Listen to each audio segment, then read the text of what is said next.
Fala pessoal, tudo beleza? Sejam muito bem-vindos e bem-vindas aqui ao meu canal. Sou o professor Pedro Coelho e direto e reto vamos trabalhar e tentar analisar de forma crítica, mas bastante tentativa didática e criteriosa sobre a decisão estabelecida no dia de ontem, quarta-feira, 20 de março de 2024, relativo aí ao caso do ex-jogador de futebol Robinho pela Corte Especial do Superior Tribunal de Justiça. Tema muito importante que a gente vai precisar fazer algumas reflexões, destacar o que foi entendido e estabelecido na conclusão da Corte Especial, mas também analisando de uma perspectiva crítica e entendendo a corrente e aqueles que sustentam que tecnicamente a decisão teria sido equivocada. E entre esses críticos eu me coloco aí de forma bastante tranquila e clara, sem fugir aqui à minha responsabilidade. Mas antes, infelizmente ou felizmente, a gente precisa apontar que a análise técnica, ainda que discordante da decisão do STJ, nada tem a ver, pelo amor de Deus, com o mérito da questão ou com uma tolerância ou maior flexibilização ao comportamento adotado pelo ex-jogador. Aqueles que me acompanham já há bastante tempo sabem que eu não nutro nenhum carinho pela seleção brasileira, muito menos por esses jogadores aí badalados e pseudo famosos ou pseudo ídolos, nunca fizeram a minha cabeça e, ao reverso, eu sou extremamente crítico e desejo que toda a reprimenda dentro da margem legal mais severa possível seja imposta e obedecida em face deles, ainda mais nesses delitos que são absolutamente asquerosos, absolutamente desumanos e absolutamente desprezíveis. A minha avaliação como pessoa do rapaz lá, do tal Robinho,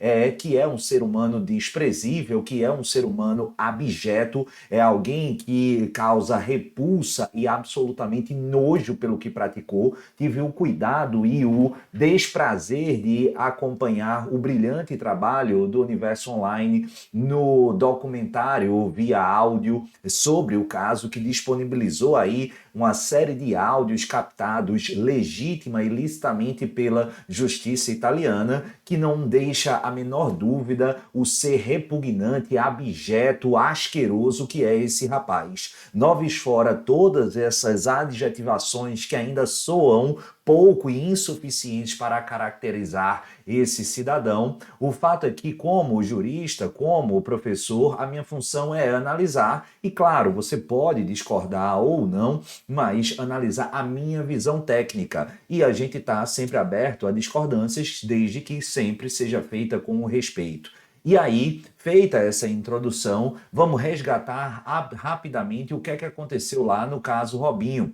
No ano de 2020, em dezembro, ele foi condenado pela justiça italiana por ter praticado aquele delito que eu não vou fazer, não vou referir aqui para a gente não ter problema na divulgação e aprovação do nosso conteúdo, mas em desfavor de uma moça de origem da Albânia, né, albanesa, em 2013, a um crime, ou melhor, a uma pena de 9 anos de prisão, beleza? Tranquilo? Essa orientação da primeira instância foi confirmada e definitivamente estabelecida em janeiro do ano de 2022, confirmada aí na alta instância italiana e se tornando definitivo. Ato contínuo, em um mês mais ou menos, no dia 16 de fevereiro, foi expedido o mandado de prisão internacional, o Red Notice ou Alerta Vermelho. O Robinho foi inserido aí dentro daqueles campos que a gente chama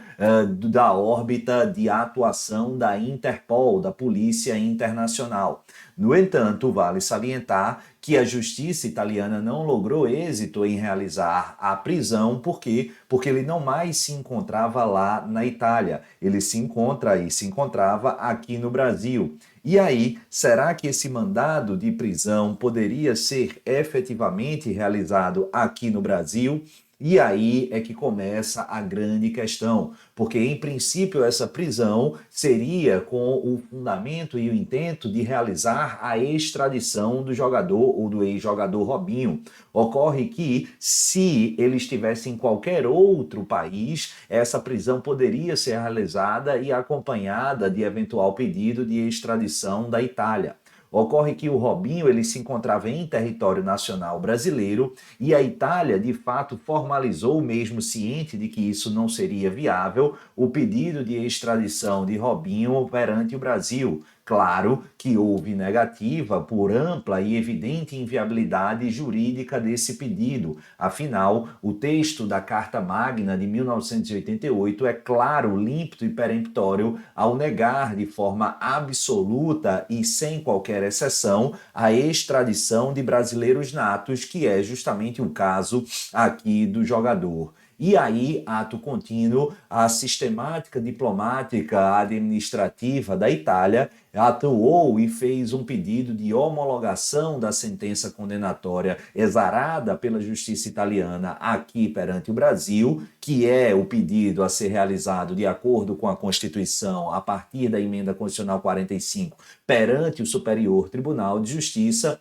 e ato contínuo requerendo a chamada transferência de execução penal para que o jogador cumprisse a pena de 9 anos firmada lá na Itália, aqui no Brasil. Uma vez com essa provocação, o feito fora encaminhado para o órgão competente constitucionalmente, qual seja o STJ, na sua corte especial, tal qual estabelece o regimento interno, e nesse procedimento houve a oitiva do Ministério Público Federal, da Procuradoria-Geral da República, e o parecer e a opção, a opinião do Ministério Público, da PGR, foi no sentido de que sim, assim como era ansiada pela Itália, deveria haver a homologação da sentença condenatória pela Corte Especial do STJ, de modo a viabilizar que o ex-jogador Robinho cumprisse a pena aqui no Brasil. De acordo com a PGR, seguindo o pleito da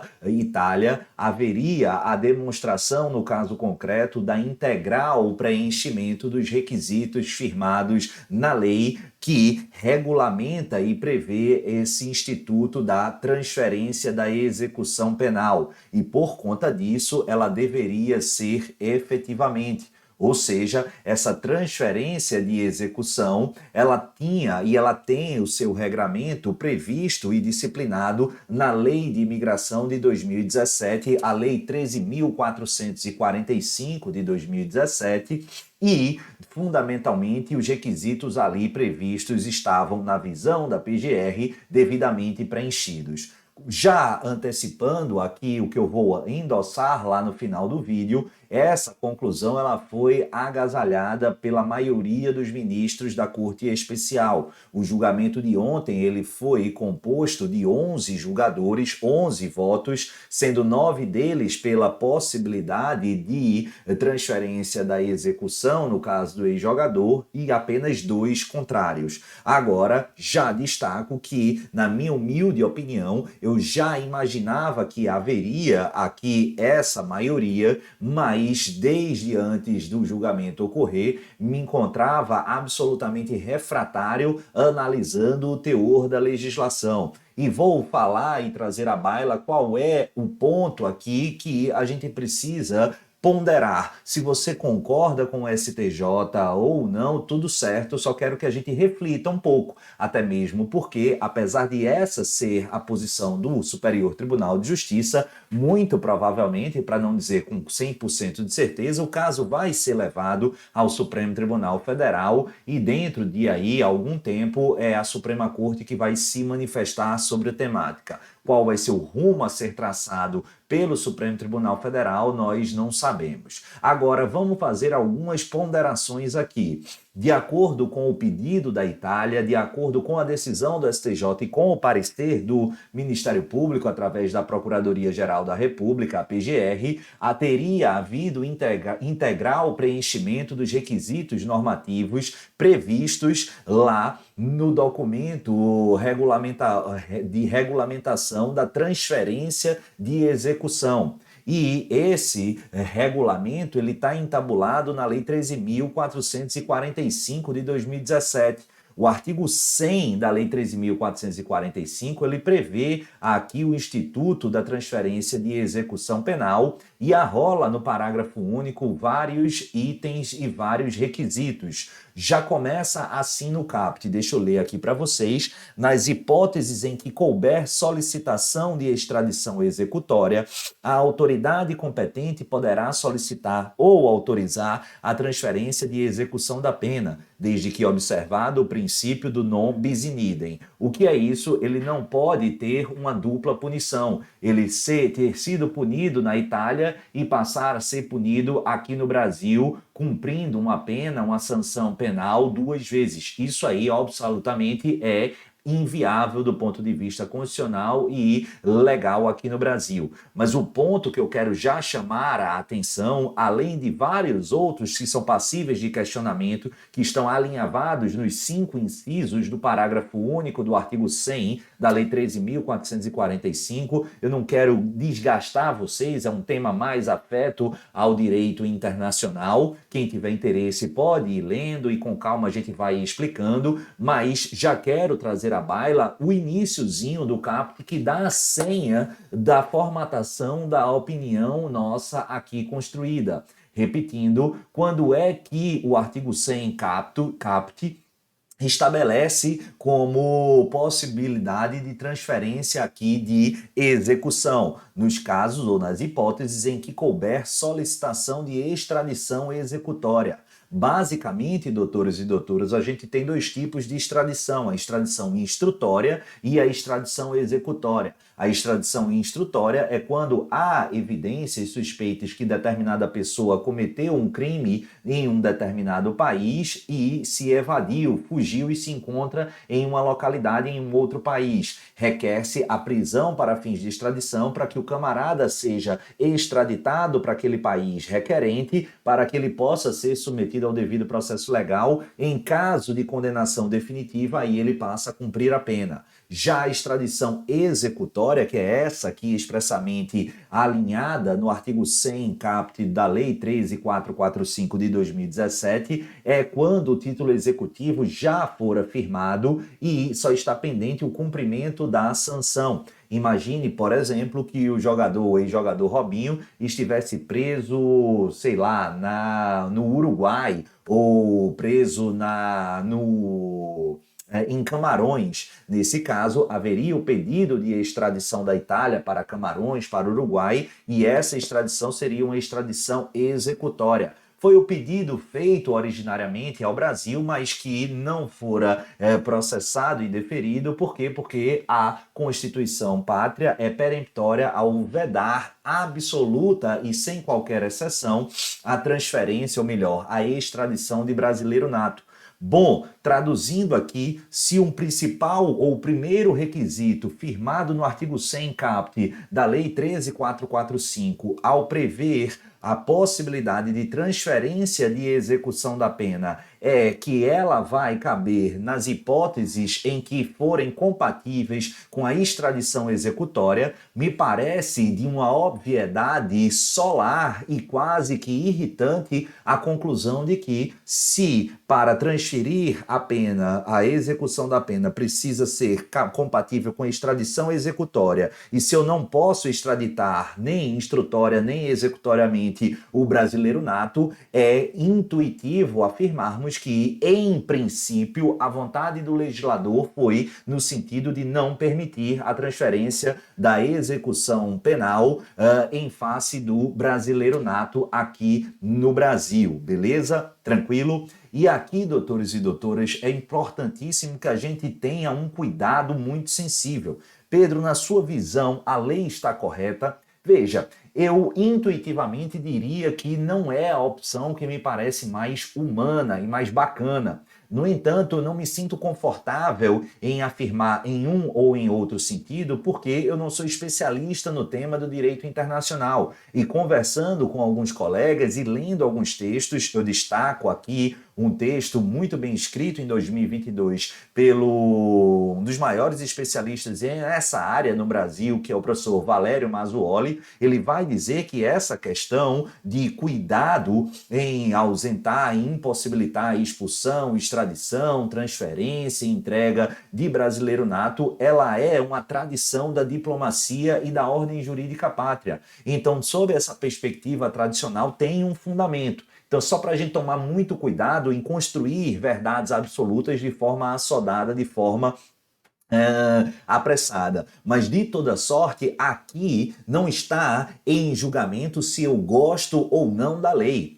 Aliás, quem me conhece vai se recordar que alguns até me acham azedo demais. Dificilmente eu gosto de uma lei. A maioria das leis brasileiras, especialmente na área criminal, são um lixo, é uma porcaria. Mas não é porque eu acho que é tudo uma porcaria, ou quase tudo uma porcaria, que a gente não vai respeitar a lei. E o fato é que a opção, gostando-se, aprovando-se ou não, feita claramente pelo legislador, pelo caput que a gente acabou de ler do artigo 100, foi de que a transferência de execução da pena somente poderia ser efetivada nos casos de possibilidade de compatibilidade da extradição executória, o que, obviamente, não inclui fundamentalmente o brasileiro nato. Aí alguns vão falar, Pedro, mas será que isso não poderia ser demovido ou flexibilizado à luz do inciso 1º do parágrafo único do artigo 100? Porque o artigo 100, parágrafo único, no primeiro inciso, ele vai dizer que, entre outros requisitos, a gente tem que o condenado em território estrangeiro seja nacional ou tiver residência habitual o vínculo pessoal no Brasil. E aí alguns vão dizer, Pedro, quando ele admite aqui que o brasileiro seja nacional, aquele condenado em território estrangeiro seja nacional, o Robinho é ou não nacional? É, mas a única interpretação, no minimamente compatível e lógica aqui, à luz do caput do artigo 100, é que essa referência a nacional é única e exclusivamente referente ao brasileiro naturalizado. Por quê? Porque o nacional ele pode ser brasileiro nato ou brasileiro naturalizado. Quando o caput diz somente quando for possível a extradição executória, e eu sei que a Constituição veda absolutamente a extradição instrutória ou executória para o brasileiro nato, mas permite, ainda que excepcionalmente para o brasileiro naturalizado, eu estou dizendo, quando faço referência no parágrafo, aliás, no inciso 1º do parágrafo único do artigo 100, ao nacional condenado em território estrangeiro, é justamente ao brasileiro naturalizado condenado definitivamente em território estrangeiro nas hipóteses que admitem, permitem a extradição executória. É a única interpretação possível à luz da íntegra do texto, na nossa humilde opinião, reforçando também arrimado na conclusão e nos ensinamentos de especialistas. Eu não sou especialista no tema, apesar de já ter atuado em casos de extradição muito esporadicamente, muito pontualmente como defensor público. O meu foco primário não é esse, mas me parece grandes especialistas na temática sufragam essa posição com a qual eu concordo. E vale reforçar que o próprio legislador, na Lei 13.445 de 2017, lá no artigo 82, ele vai afirmar várias outras situações que são incompatíveis com a extradição, traduzindo aqui, fundamentalmente, que a não extraditabilidade de brasileiros natos é inerente aqui a uma tradição e ao próprio espírito da Lei 13.445 da Lei de Imigração, quando ele vai dizer, doutores e doutoras, aqui no inciso 1º, que o indivíduo cuja extradição é solicitada ao Brasil for brasileiro nato não pode ser aqui extraditado, também tem a vedação, a expulsão, a deportação e assim sucessivamente, pela tradição aqui, a uniformidade de tratamento histórico-legislativa do Brasil, mas fundamentalmente na global perspectiva da Lei 13.445. E, além desses aspectos que, na nossa humilde opinião, estabelecem ausência absoluta de atendimento da situação do ex-jogador Robinho à previsão da extradição, aliás, da transferência para a execução penal prevista na Lei de Imigração, na Lei 13.445, há ainda outros aspectos bastante caros e importantes que foram, na minha opinião, indevidamente ou de forma muito frágil analisado no julgamento de ontem pelo Superior Tribunal de Justiça. Aqui, com alguma maior segurança, a gente fala sobre a perspectiva criminal da Lei de Imigrações. A Lei 13.445, quando vai versar e falar sobre execução penal, ela vai gozar de um status jurídico, de uma natureza jurídica, de um mecanismo híbrido de aspecto atendente ao processo penal, mas também dialogando com o aspecto material. A execução penal é aquilo que nós chamamos de uma norma processual penal híbrida, uma norma processual penal não homogênea ou heterogênea.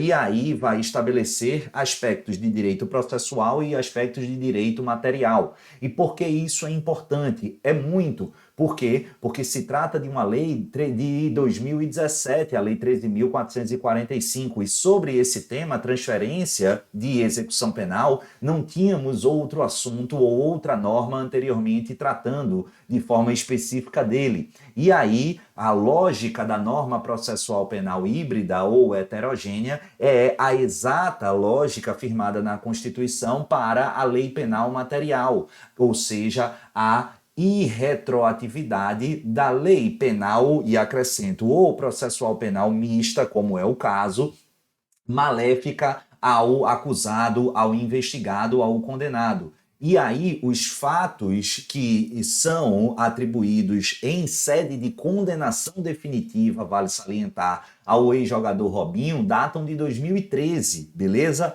E a lei entra em vigor no ano de 2017, 4 anos depois dos fatos. Ora, admitir, partindo do pressuposto que haveria o preenchimento dos requisitos do artigo 100, algo com a qual a gente não concorda, mas vamos partir desse pressuposto. A partir daí, seria possível aplicar esse novo instituto da transferência de execução penal? Na nossa ótica, não. Por quê? Porque ele é evidentemente maléfico ao condenado, ao ex-jogador, que, nessa circunstância, não poderia ser aplicado o instituto a ele, em razão dessa lógica da irretroatividade maléfica a ser aplicada também para a norma processual penal híbrida ou mista, beleza? Tranquilo? Show de bola? Por isso, aqui mais um argumento que não se admitiria a aplicação dessa lei aqui para o ex-jogador. E vale salientar que o tratado de cooperação ou de extradição existente desde 93, regulamentado pelo decreto 863 daquele ano entre Brasil e Itália, ele não tem previsão expressa de transferência de execução da pena. Ou seja, nem mesmo o tratado até então já existente trazia a previsão dessa transferência de execução da pena, o que reforça ainda mais a perspectiva nossa de que a Lei 13.445 de 2017, se aplicada ao caso do ex-jogador, configuraria uma inadmissível